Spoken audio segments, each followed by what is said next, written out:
Root rot sucks.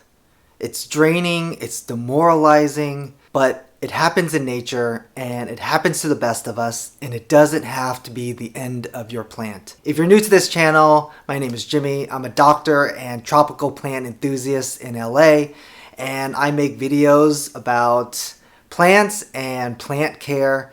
And in this episode, we'll be talking about the management of root rot. Root rot happens in nurseries, it happens to growers, it happens to even the most experienced collectors. It happens in nature. We just aren't there to see the whole process, and we aren't there to see the plants that don't make it or the plants that are fighting it off and recovering. The first part of root rot management is detection. If you don't detect it or know about it, how are you going to treat it? It's very, very easy when you purchased the plant online and it came to you bare rooted. So you open the package, you look at the roots, and there's obvious root rot. If you aren't already inspecting the roots as the first thing you do when you're receiving a plant online, that's what you should do. But what about plants that are already in your collection? How do you detect root rot as early as possible so you can manage and treat sooner rather than later and give your plant the best fighting chance it can to overcome that and survive and thrive? In medicine, we have this term called index of suspicion. It refers to, you have to suspect that it might be this, or it might be this, or it might be whatever it is, because until you suspect it or think about it, you can't do the proper things to diagnose it or confirm it, and then unless that happens, you can't really treat it. So you should have what we refer to as a high index of suspicion for root rot. Anything goes wrong with your plant, could it be root rot? So in my field, taking care of babies, the highest index of suspicion that we have is infection. If a baby has trouble breathing, could be infection. If a baby throws up or is not eating well, could be infection. If a baby sneezes the wrong way, could be infection. But are there other things that cause breathing problems or feeding problems or sneezing in babies that isn't or aren't infection? Of course, but we always have to think about infection because that's one of the most dangerous things. If we transfer that thinking process to plants, we should always have an extremely high index of suspicion for root rot. If your plant's leaves are yellowing, could be root rot. If it's losing its luster or shine, or the leaves are dipping or they're wilting, could be root rot. If the leaves are yellowing, or especially if the leaves are developing black spots, could be root rot. And even if there aren't obvious signs, maybe you've had your plant for a couple years, and during these certain months of the year it's always thriving or growing or sprouting out new leaves, and then for some reason now it's supposed to be that time, but your plant just isn't acting right, could be root rot. Always have a very high index of suspicion for root rot whenever anything is going on that's a bit out of the ordinary or a bit suspicious. Once you have that index of suspicion, checking for root rot is easy, right? You take the plant out of the pot and inspect the roots. I know that sometimes, we can get lazy and you're just like, that means I have to repot it. Or sometimes we think that, if I do that, and it doesn't have root rot, then I'm disturbing it.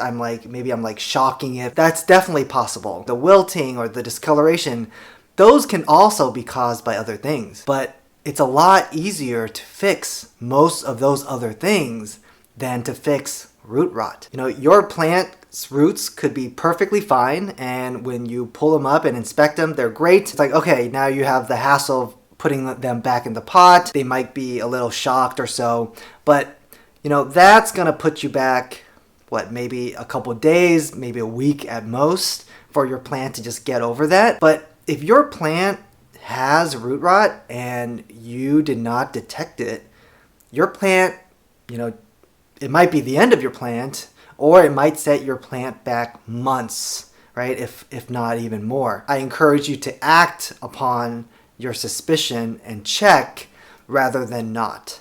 Okay, so your plant is acting weird, you took it out of the pot, and you notice that the roots just don't look good. I made this high-tech model for you guys. Right here. I made it myself. Oh gee golly, that looks like a perfect model of a plant stressed out by root rot. Yeah, I know. So usually root rot is most obvious at the distal tips. This is where root rot starts, and it's usually from anaerobic bacteria, from an environment that's very moist and also lacking air. It overcomes the good bacteria. It overcomes the root system's defenses against it, penetrates the roots, and starts climbing up.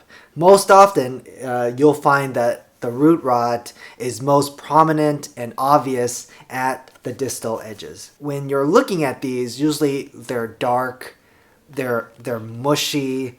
If you smell them, they have a very foul odor. It's usually just slimy. It's, squishy, I would call it. Like, it just doesn't feel healthy. I think it's obvious that those roots have to go. Most people have the most questions regarding the areas that aren't so obvious, right? That's like, they're not completely dark, but they're a little gray. They're a little smushy. These, you can tell that they're not the healthiest. I normally cut off just basically any questionable parts. Okay, so for in this high-tech model of mine, I would say I would cut at these places.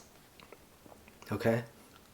If you're finding this content useful and helpful so far, please hit the like, please hit the subscribe button. It helps me out so much. So now you've chopped off all the very obvious parts.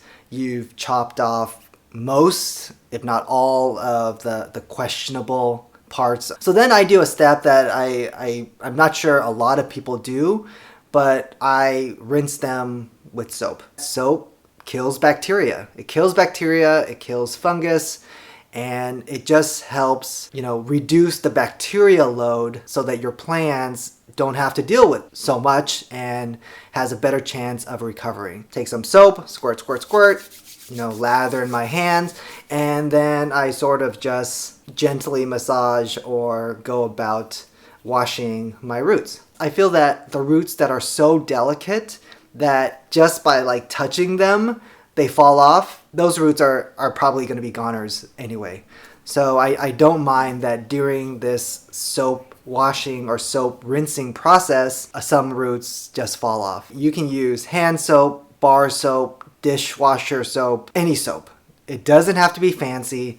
It doesn't have to be expensive. Just find a soap around the house. So the next step after root rot, suspicion, detection, confirmation, and then removal of the rotted areas, the next step is essentially rooting or helping your plant root or build a root system again. This is very similar to if you were trying to root cuttings or trying to root stems, with one very important caveat. When you're dealing with a plant that's recovering from root rot, you have roots or root tips and ends that are very fragile and are prone to more root rot. The worst thing that you can do at this step is, after you rinse and wash, to put it directly into water.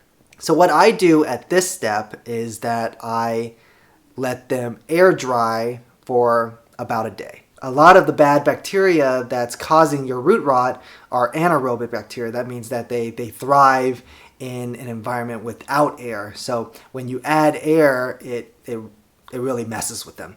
Leaving your plant out in air for 24 hours is not going to shrivel up all your roots. If you're really concerned about the roots just being way too dry, if you're leaving it in air, you can just wrap it up with a moist paper towel. And also during this time, the tips that were freshly cut have time to callus. I know that some people recommend using wax. So wax acts as a waterproof barrier. I've never tried the wax process myself just because I don't have wax lying around. What do I have lying around? I have air. It's also cheaper. Air is also cheaper. So I just leave my plants in air for a day and then I inspect them the next morning. You know, some areas are probably just not gonna look good, so I remove those areas. And then it's up to you if you want to root in water or in moss. Some people just go straight to soil as well. It really just depends on how much